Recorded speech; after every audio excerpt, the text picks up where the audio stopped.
So may two platforms lang ako na pinag-a-applyan. First is Online Jobs PH and second is Upwork.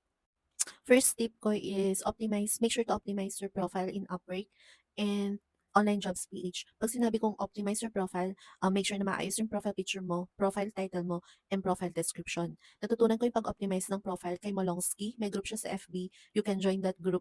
Second tip is when to apply. Ang best time para sa akin para mag-apply is between 2 a.m. to 6 a.m. or basta mga madaling araw. Yung dalawang client ko sa Online Jobs PH, madaling araw ko in-applyan yun. And mas responsive na sila sa madaling araw. Kasi isipin mo din na kunwari tanghaling tapat ka, 12 p.m. dito sa atin nag-a-apply ka. 12 a.m. yung sa kanila, baka yung mga clients during that time is tulog na.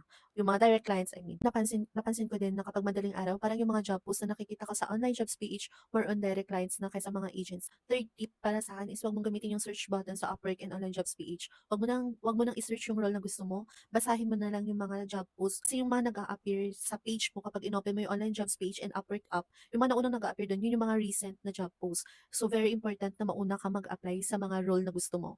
So, basahin mo na lang yung mga yun instead of filtering. Tip, know how to distinguish kung yung post ba is from a direct client or agency. Kaya ang napansin ko, kapag short yung job post, usually parang mga direct client yun.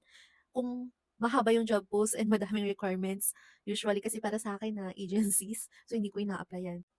Fifth tip, alis mo na yung paggamit ng sir or ma'am. Hindi ko alam kung gumagamit ka pa rin dun sa mga proposal mo, pero wag na yung hi sir, hi ma'am. It's better na gamitin mo na yung name nila. For example, yung name nila is Jordan. So, sabi mo, hi Jordan, like that. Address mo yung name nila.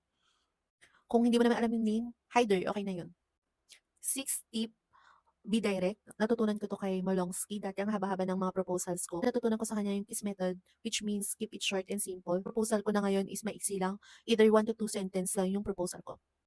Seventh tip, kapag nag-send ka ng proposal, mag-focus ka kung paano mo i-help si client. Minsan, hindi silang tatanong kung ma-experience ka sa ganito or sa ganyan. Ang focus lang nila is paano mo sila i-help, and yun yung i-highlight mo. Pang-8 na tip, usually ginagawa ko 'to kapag wala akong alam dun sa trabaho na ina-applyan ko or hindi ako familiar sa work na yun, nag-a-ask ako ng question. 9 tip, lalo na kung bago ka or newbie ka katulad ko and wala kang experience, ang edge mo niyan yung availability mo, sabihin mo na available ka kaagad. 10 tip, ganito yung style ko kapag yung role na gusto ko is medyo different siya and medyo the same din naman sa role na may experience ako. Ang role ko before sa corporate is research associate. And then ngayon, may role about general VA. So, ang sinasabi ko usually sa proposal ko ay magkaiba man yung job title ng experience ko at yung hinahanap niya, pero yung underlying skills na kailangan para sa role na yun is the same lang din. And lagi ko din hina-highlight kasi wala nga akong experience nun as a VA, kaya lagi ko din hina-highlight na magaling ako or mabilis akong matuto. So, yun yung mga hina-highlight ko.